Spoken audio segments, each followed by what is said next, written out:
우리 13장 14절에서 18절까지 한 목소리로 우리 합독하도록 하겠습니다. 롯이 아브라함을 떠난 후에 여호와께서 아브라함에게 이르시되 너는 눈을 들어 너 있는 곳에서 북쪽과 남쪽 그리고 동쪽과 서쪽을 바라보라. 보이는 땅을 내가 너와 네 자손에게 주리니 영원히 이르리라. 내가 내 자손이 땅의 티끌 같게 하리니 사람이 땅의 티끌을 능히 셀 수 있을진데 내 자손도 세리라. 너는 일어나 그 땅을 종과 행으로 두루 다녀보라. 내가 그것을 내게 주리라. 이에 아브라함이 장막을 옮겨 헤브론에 있는 마므레 상수리 수풀에 이르러 거주하며 거기서 여호와를 위하여 제단을 쌓았더라. 아멘. 출애굽한 이스라엘 백성들이 광야길을 가는데 그들은 어디를 향해 가냐면 바로 그 시대 하나님의 계획인 가나안 땅을 향해서 갑니다. 그 가나안 땅을 향해서 왜 가야 되냐면 그곳이 바로 그리스도가 올 언약의 땅입니다.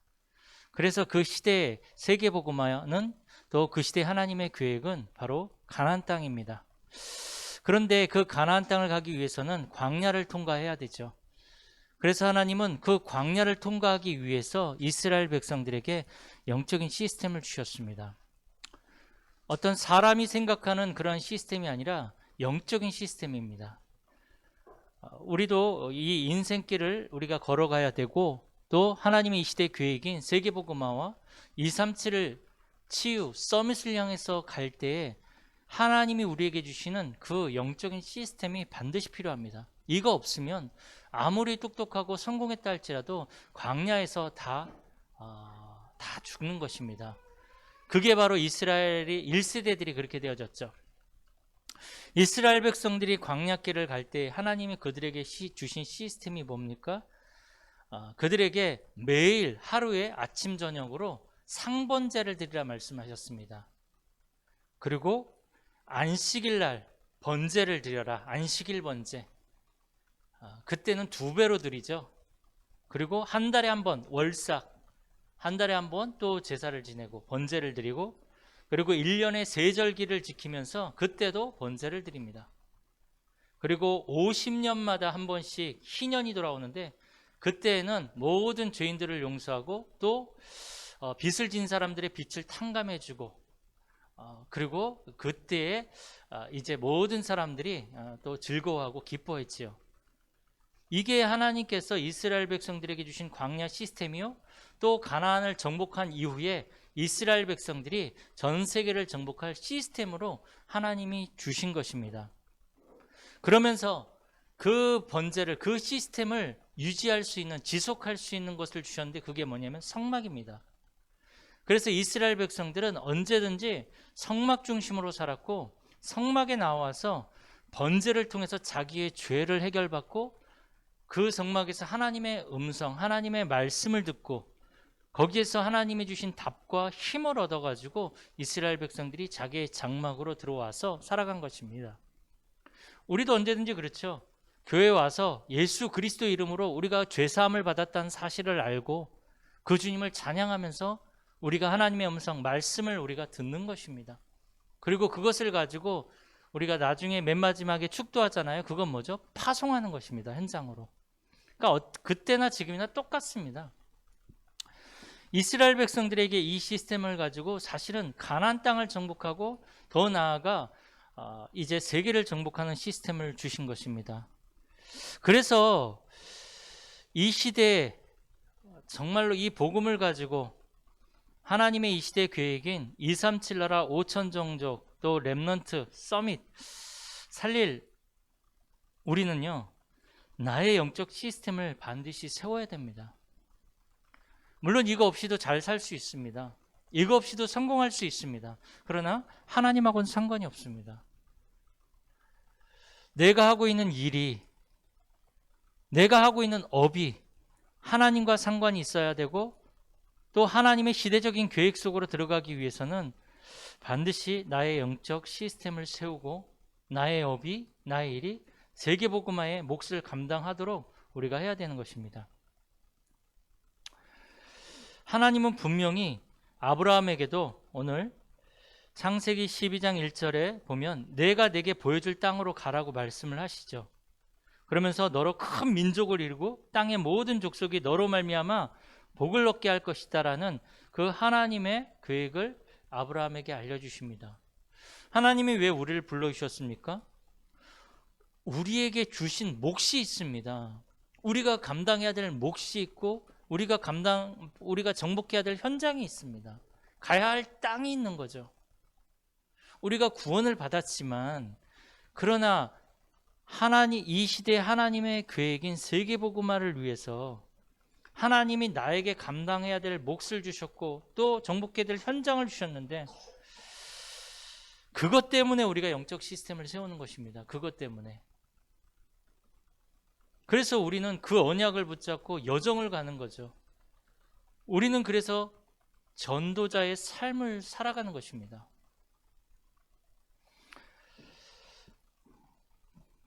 그래서 우리는 언제든지요, 우리가 이 육신 속에 살아가지만 그 육신 속에서도 하나님께 집중하는 그러한 시스템들을 반드시 가져야 됩니다. 어떻게 합니까? 어떻게? 나만의 영적 시스템이 굉장히 중요한데 특별히 문제와 위기와 갈등이 계속적으로 찾아온단 말이죠. 우리에게 계속 올 수 있습니다. 사람이기 때문에. 다툼과 갈등이 있을 때 어떻게 합니까? 창세기 13장 9절 오늘 읽지 않았지만 아브라함이 이 갈대아우르에서 나올 때 조카 롯을 데리고 나왔습니다. 근데 데리고 나온 이유가 그 당시에는 시족 사회이기 때문에 나에게 지금 아들이 없기 때문에 나이가 많으면 나를 지켜주고 보호해줄 그 사람들이 필요하단 말이죠. 의지해야 될 그러한 사람이 필요한데 아무래도 피부치가 날 거니까 그러한 인간적인 이유를 가지고 롯을 데리고 나왔단 말이죠. 그런데 하나님이 축복을 하시니까 아브라함도 롯도 이 재산이 많아지고 그러다 보니까 목축을 하는데 그 땅이 이것을 감당할 수 있지를 못하는 거죠. 그러다가 아브라함이 이제 믿음의 결단을 하게 되는 거죠. 네가 좌하면 나는 우하고 네가 우하면 나는 좌하겠다. 이렇게 믿음의 결단을 하는 거죠. 사실은 이거는 연장자가 먼저 좋은 것을 차지하고 밑에 사람이 그 나머지를 차지하는 것이 그게 세상적인 관례고 그게 규칙입니다. 근데 지금 아브라함은 세상적인 그러한 규칙을 따르는 것이 아니라 믿음의 결단을 하는 것입니다. 하나님 앞에 모든 것들을 맡기고 이 아브라함은 이제 선택을 하는 것입니다. 모든 것을 양보하는 거죠, 사실은. 어떻게 보면. 그러고 나서 이 아브라함이 단을 쌓게 되어지는 거죠. 또 하나님께 집중하는 그러한 시간들을 갖게 되어지는 것입니다. 성경에도 보면 문제와 위기와 다툼이 왔을 때, 갈등이 왔을 때에 집중 속으로 들어간 사람이 있습니다. 홀로 남아서 사람을 찾아가고 해결하려고 노력한 것이 아니라 사람을 찾아가고 해결하려고 노력해도 안 되어진 것을 알기 때문에 하나님 앞에 홀로 집중한 그러한 사람들에 대한 얘기가 성경에 나오죠. 오늘 그게 야곱이죠. 창세기 32장 24절에도 나오지만 사실 야곱은 굉장히 이렇게 잔머리가 잘 돌아가는 사람입니다. 그래서 형 에서를 속이고 장자의 명분까지도 이렇게 샀죠. 물론 에서가 그것을 소홀히 여긴 것도 있지만요. 그리고 축복도 아버지를 속여가지고 장자의 축복을 자기가 받아버리죠. 그러고 나서 형 에서가 자기를 죽이려고 할 때 형을 피해서 삼촌 라반의 집에 가는데 자기보다 더 뛰어난 사기꾼, 정말로 그 삼촌 라반을 만나서 20년 동안 그 라반의 집에서 일을 하게 되어지고, 그리고 20년 만에 이제 형의 노가 풀렸다 생각을 해서 이제 전 재산을 가지고 이제 돌아옵니다. 전 재산을 가지고 돌아오는데 형이 화가 풀렸다고 생각을 하지만 형이 400명의 군사를 이끌고 온단 말이죠. 이게 너무나 힘든 상황입니다. 그때 야곱이 야복강가에서 천사와 씨름을 하게 되죠. 하나님께 집중하는 것입니다. 천사와 씨름하고 이제 받은 이름이 뭡니까? 바로 이스라엘이라는 이름을 거기서 받게 되어지죠. 이스라엘의 그 응답을 홀로 남은 그 시간에 사실은 문제와 위기와 그런 힘든 상황 속에서 받은 것입니다.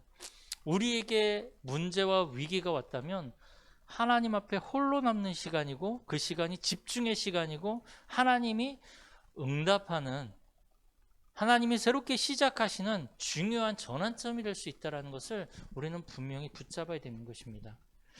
홀로 남았다라는 것은요, 주변에 아무도 없다라는 것이거든요. 주변에 부모나 형제나 보면 아무리 친한 사람도요, 결정적인 순간에 나에게 도움을 주지 못합니다. 결정적인 순간에.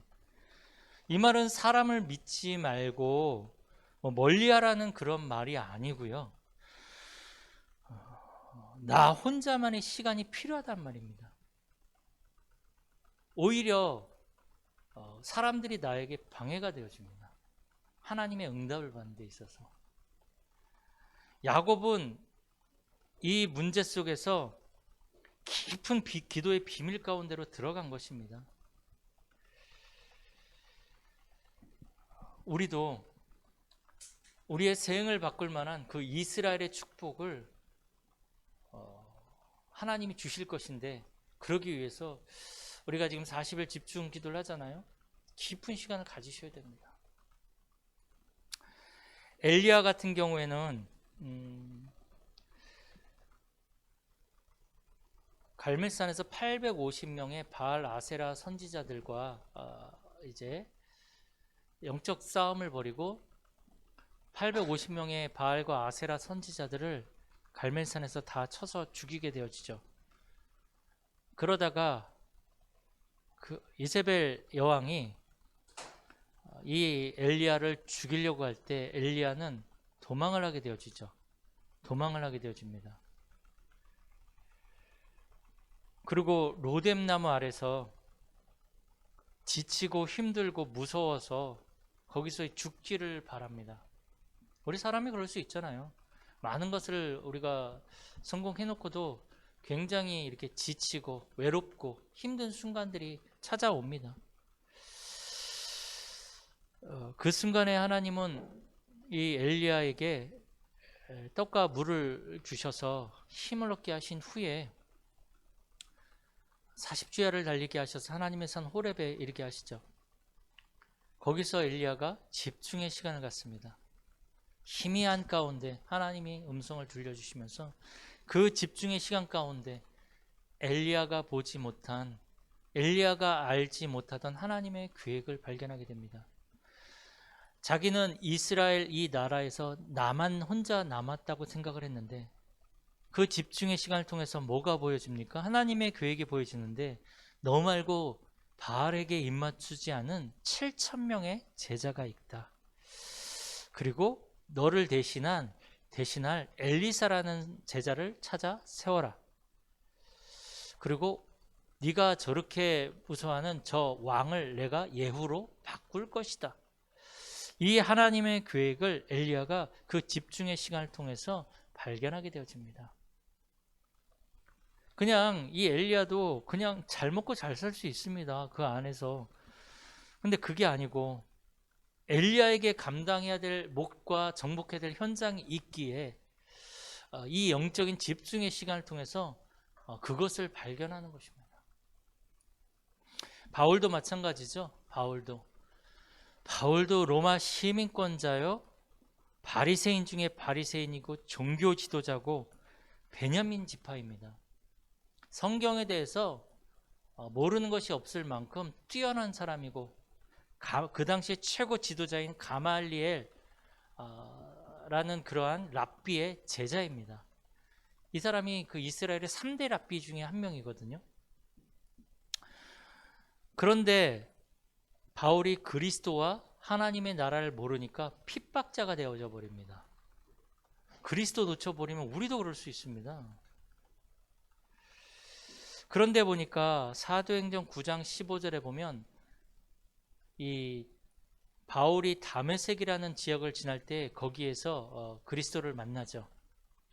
그리고 그때 하나님께서 이 다메섹에 있는 아나니아라는 사람에게 나타나셔서 이 바울에 대해서 말씀을 하시는데, 이는 이방 나라들과 또 여러 왕들과 이스라엘 자손들 앞에 세우기 위한 택한 그릇이라고 이렇게 말씀을 하십니다. 바울은 이방 선교를 할 사람이고 세계 복음화, 세계 선교를 할 사람입니다. 그렇기 때문에 고린도전서 12장에 있는 것처럼 깊은 기도 속으로 들어갑니다. 깊은 기도 속으로, 집중 속으로. 우리에게 반드시 이러한 시간들이 필요합니다. 왜냐하면 우리가 육신을 위해서 사는 사람들이라면 육신적인 것을 위해서 노력하고 그것만 바라보고 가면 됩니다. 그러나 우리는 영적인 사람들이거든요. 영적인 사람들이란 말은 무엇입니까? 하나님의 계획 안에 있고 하나님이 주신 것들을 가지고 살아가는 사람들이기 때문에 그렇습니다. 그래서 우리가 걸어온 30년, 걸어갈 30년, 이 언약이 나온 지 벌써 2년 된 것 같은데요. 이제 우리가 또 2022년도를 걸어가야 됩니다. 지금 걸어가고 있습니다. 걸어갈 30년을 이미 시작을 했고요. 그런데 뭔가 코로나나 뭐 여러 가지 문제들로 말미암아 우리가 뭔가가 이 답답하고 뭔가 일어나지 않는 것 같은 그런 것들이 있다면, 지금 우리가 2022년도를 우리가 바라보면서 집중의 시간으로 들어가야 됩니다. 야곱이, 엘리야가, 또 바울이 가졌던 그 집중의 시간 반드시 필요합니다. 오늘 본문에 나온 이 아브라함이 아까 말씀드린 대로 롯과 결별을 하게 되어지죠. 그리고 오늘 18절에 있는 대로 헤브론에 있는 마므르의 상수리 수풀에서 여호와를 위하여 제단을 쌓게 되어집니다. 단을 쌓게 되어집니다.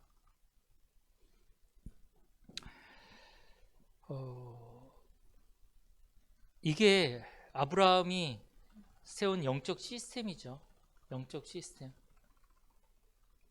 그때 하나님께서 아브라함에게 주신 응답이 무엇입니까? 마므르 상수리 수풀에서, 사실 이 마므르 상수리 수풀이 바로 헤브론을 말하는데, 이 헤브론은 굉장히 언약적으로도 그렇고 굉장히 중요한 땅입니다. 여기에 아브라함의 무덤이 있고 사라의 무덤이 있고, 그리고 이삭과 리브가의 무덤이 있고 야곱과 레아의 무덤이 있는 곳이고요. 이곳이 바로 이제 나중에 이스라엘 백성들이 가나안 땅을 정복했을 때 도피성이 세워지는 지역이고, 그리고 이것이 바로 이 다윗이 이 헤브론에서 왕으로 추대가 되어졌거든요. 그리고 7년 동안 이 헤브론에서 이 이스라엘을 다스립니다. 그리고 나중에 보면 이스라엘 백성들이 바벨론의 포로로 끌려갔다가 다시 돌아와서 유다 족속들이 정착한 곳이 바로 이 헤브론입니다. 그리고 모세 때에 12명의 정탐꾼들이 정탐했던 이 지역이 바로 이 헤브론 지역입니다. 굉장히 좀 의미가 있고 굉장히 좀 이 언약적으로도 중요한 지역인데요. 그런데 그 시작이 어디입니까? 아브라함이 마므르 상수리 수풀에서 제단을 쌓은 게 시작입니다. 우리가 조금 내가 있는 자리에서 영적 시스템을 세우고 은혜 받고 힘을 얻었는데, 이러한 응답들이 우리에게 나타나는 것입니다. 이 헤브론의 응답들이 앞으로 많은 시간 동안 나타날 그 응답들이 지금 여기에서 제단을 쌓는 여기에서 시작이 되어진다는 사실. 저와 여러분들이 여기 앉아서 예배를 드리고 있는데, 그리고 집중하고 있는데, 또 내가 집에 가서 집중의 시간을 갖는데, 그게 헤브론의 응답으로 나타난다니까요. 시간이 지나면서.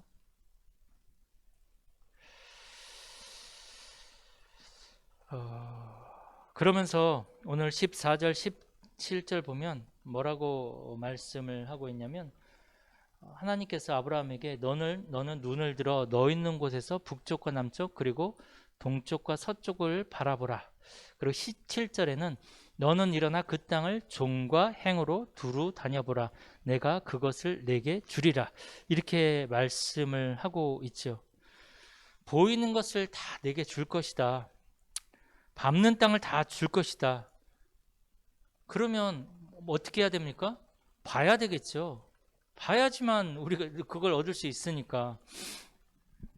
그런데 안 보입니다. 그 땅이 안 보입니다. 왜 안 보입니까? 땅바닥만 쳐다보면 안 보이죠. 당연히 동서남북을 바라보면 그것을 다 주겠다 그랬는데 안 보이는 이유가 뭡니까? 땅바닥 쳐다보고 있으니까 안 보이죠. 이 말은 무슨 말입니까? 내 수준과 현실과 사람과 돈만 쳐다보고 살면 안 보입니다. 동서남북을 바라봐라. 그럼 다 주겠다 그랬는데 땅바닥만 쳐다보고 있는 거죠. 내 현실, 수준. 그러니까 안 보이는 거죠. 바라보는 것이 언제 되겠습니까? 바라보는 것이. 영적 집중 시간을 가지면 보게 되어져 있습니다. 영적 집중의 시간. 내가 바라보는 거기에 뭐가 있습니까? 하나님의 계획이 있습니다. 그것이 바로 현장입니다. 우리가 그 현장을 제대로 보게 된다는 거죠. 육신의 눈으로 현장을 보면 절대로 보여지지 않은 하나님의 계획이 보여지기 시작하는 것입니다. 그러면서 종과 행으로 행하여 보라 이렇게 말씀하셨는데 행하여 봐야 됩니다. 다녀봐야 알 거 아니겠습니까? 그러려면 우리에게 힘이 없단 말이죠. 그래서 언약 안에서 내가 하나님의 은혜를 계속 누릴 수 있다면 다닐 수 있습니다. 은혜 없으면 절대로 못합니다. 하나님의 은혜가 없으면. 그러면서 오늘 읽지 않았지만 이 아브라함이 창세기 18장에 보면 소돔과 고모라를 멸하러 가는 그 천사를 부지 중에 대접을 하게 되어집니다. 그리고 그 아브라함이 그 천사들을 대접을 하고 이렇게 천사들을 보내는데 천사가 아브라함에게 창세기 18장 17절에 지금 거기 7절 잘못되어 있는데요. 17절에 뭐라고 얘기를 하냐면 굳이 얘기 안 해도 되는데 굳이 얘기를 합니다. 나의 하려는 것을 내가 아브라함 너에게 숨기겠느냐? 내가 지금 하려는 이것을 너에게 숨기겠느냐? 이거 굉장히 은혜되지 않으세요? 하나님이 여러분들 보고 죄송합니다. 우리 이슬 집사야, 내가 하려는 이것을 내게 숨기겠느냐? 이거 굉장히 은혜되는 말입니다. 하나님의 뜻, 하나님의 계획, 하나님의 절대 목표가 지금 하나님이 이 땅에 지금 이루어지고 있는데 여기에 나를 통해서 하나님이 이루어 가신다면, 그죠? 우리 그 속으로 들어가야 됩니다. 그 속으로 들어가야 되지 않겠습니까? 저 이거 준비하면서 이 말이 굉장히 은혜가 되더라고요. 나의 하려는 것을 네게 숨기겠느냐? 우리는 답답하고 힘든 것 같은데 그렇구나. 하나님이 우리를 알게 하시는구나. 그래서 집중 속으로 들어가야 됩니다. 그런데 이 아브라함이 보면 어떤 집중을 했습니까? 그 요한복음 8장 56절에 예수님이 말씀하시거든요. 요한복음 8장 56절에 아브라함은 나의 때에 볼 것을 즐거워하다가 보고 기뻐하였다 그랬거든요. 아브라함이 누리고 아브라함이 붙잡고 아브라함이 집중했던 것은 메시아 그리스도 언약입니다. 오실 그리스도를 바라보고 기뻐하고 집중한 것입니다. 저와 여러분들이 오직 그리스도 이 이름 붙잡고 집중 속으로 들어가셔야 됩니다. 자, 그래서요 이제 우리는 나의 영적 시스템을 우리가 세워야 합니다. 나의 영적 시스템, 이 시대의 하나님의 계획 속으로 들어가기 위해서 하나님이 그 속에서 나에게 주신 목과 응답을 내가 찾아 누리기 위해서 나의 영적 시스템을 세우는 것이 굉장히 중요합니다. 그래서 아까 아브라함에게 헤브론 응답을 주셨죠. 헤브론 응답. 마므레 앞 막벨라 그 수풀에서 아브라함이 여호와를 위하여 단을 쌓았는데 이것이 바로 이제 하나님의 계획의 시작이요, 모든 언약의 그러한 시작이었던 것입니다. 그리고 이것을 갈렙이 기업을 얻었죠. 이 헤브론을 기업으로 얻었습니다.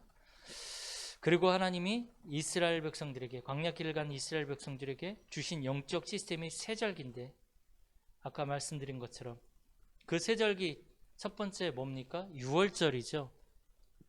이스라엘 백성들이 사단을 상징하는 바로에게서, 죄와 재앙을 상징하는 그 노예 생활에서 빠져나왔단 말이죠.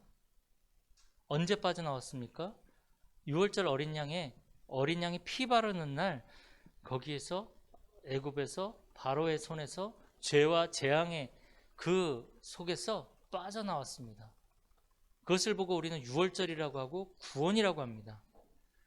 그 유월절이 성취되어진 것이, 신약에 성취되어진 것이 어디서 성취되어졌습니까? 갈보리산에서 성취되어졌죠. 사도행전 1장 1절입니다. 그리고 두 번째, 이스라엘 백성들이 광야길을 이렇게 갈 때 하나님이 그들을 먹이시고 그들을 보호하시고 그들을 인도하시고 또 그들에게 역사하셨습니다. 광야에서 하나님께서 그들을 지켜주신 거죠. 이건 이제 성령의 인도와 성령의 보호와 성령의 역사를 말하는데, 이것이 어디에서 성취되어졌습니까? 마가다락방에서 성취되어졌습니다. 그게 사도행전 1장 8절입니다.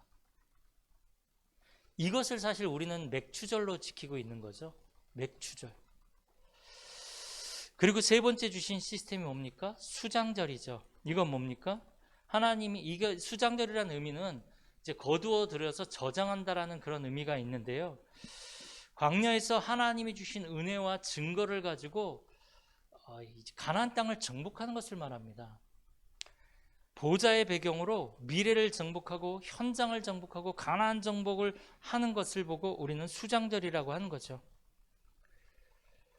아직 가나안 땅은 정복하지 않았지만 가나안 땅을 정복하기 위한 그 축복이 포함되어 있는 것이 수장절입니다. 이것이 바로 언제 성취되어졌냐면 감람산에서 성취되어졌습니다. 그게 사도행전 1장 3절이죠.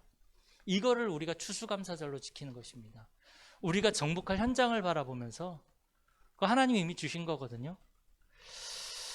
미래를 정복하기 위해서 우리가 이 축복을 미리 누리는 거죠. 이게 수장절입니다. 우리가 정말 세계복음할 그날을 바라보면서 237 나라를 정복할 그 날을 바라보면서 감사하며 누리는 것이 수장절 축복입니다. 이게 하나님의 나라가 임하는 거죠. 사도행전 1장 3절에. 그러면 이제 우리가 어떤 시스템을 가져야 되겠습니까? 저는 지난주에 이 목사님이 주셨던 그 세 가지 흐름, 이게 굉장히 저에게 와 닿더라고요. 뭡니까? 서론에서 말씀하셨거든요. 본인의 얘기를 하시면서, 본인이 부교육자로 있으면서 자기는 주일날 이제 성도도 섬겨야 되고 여러 가지 일을 해야 되니까, 목사님의 심부름도 해야 되고 하다 보니까 예배를 놓쳤다. 그러다 보니까 나의 영적 상태가 마귀 같은 상태였다라고 얘기를 하셨어요. 그러면서 목사님께 예배하고 예배를 성공하기 시작을 하는데 모든 하나님이 은혜를 주시고 또 하나님 모든 문을 열어주시는데, 그때에 이제 내가 시작했던 것이 뭐냐면 40일을 홀로 집중할 수 있는 그 집중 속으로 들어갔다라는 말씀을 주셨습니다. 그래서 아침에 새벽 기도 끝나고 나서 기도하고 또 저녁에 기도하고, 한마디로 말해서 우리가 아침 저녁으로 복음의 말씀을 들으면서 기도에 집중하는 거죠. 그러니까 모든 것들을 제한하고 집중하는 것이기 때문에 사실은 제한된 집중입니다. 이게 유 목사님 지지난주에도 제한된 집중 말씀하셨죠. 홀로 40일 집중, 제한된 집중을 했는데 내 인생을 바꾸는, 내 인생의 운명을 바꾸는 언약을 붙잡게 되어졌다, 이렇게 말씀하셨습니다. 그러니까 이 세 가지 흐름을 좀 우리가 기도했으면 좋겠습니다. 예배 성공, 반드시 예배 성공해야 된다. 그리고 홀로 40일 집중하는 거, 제한된 집중, 아침 저녁으로. 많은 것들을 할 수 있지만 그걸 좀 제한하고 제한된 집중 40일 동안. 그리고 내 인생의 운명을 바꾸는 그 언약을 붙잡는 거. 내 생각과 내 기준과 내 시간표를 내려놓고 내 인생을 바꾸는 그 언약을 붙잡아라.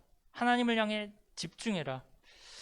특별히 이 목사님이 말씀하셨던 내 인생의 운명을 바꾸는 언약이 뭐였냐면 갈보리산, 십자가에서 끝내신 갈보리산, 그리고 감람산, 마가다락방. 다시 말해서 그리스도와 하나님의 나라와 오직 성령 충만, 이 증인의 축복을 유 목사님이 그때 확실하게 붙잡게 되어졌는데 여기까지 왔다라고 말씀하셨거든요.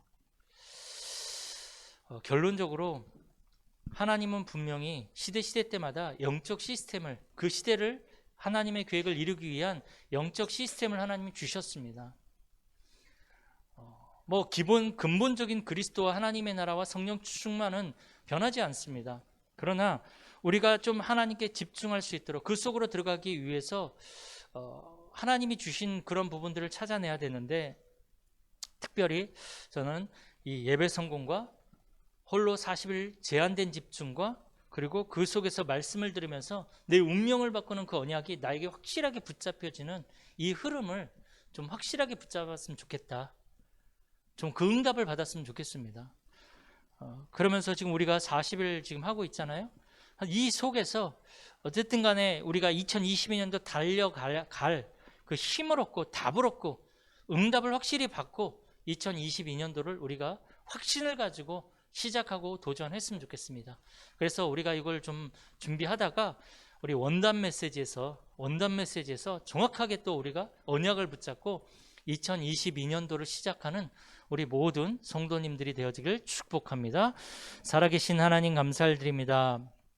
이스라엘 백성들이 광야길을 가는 동안 하나님은 그들에게 영적 시스템을 주시고 가나안 땅에 들어가서 세계 정복할 시스템을 주셨는데, 하나님, 우리도 이 시대에 하나님의 소원과 계획인 237 나라 5천 종족 렘넌트, 또 하나님 지역 살리는 응답을 위해서 이제 우리가 영적인 시스템을 세우고 또 그 현장을 향해서 도전할 수 있도록 축복하여 주옵소서.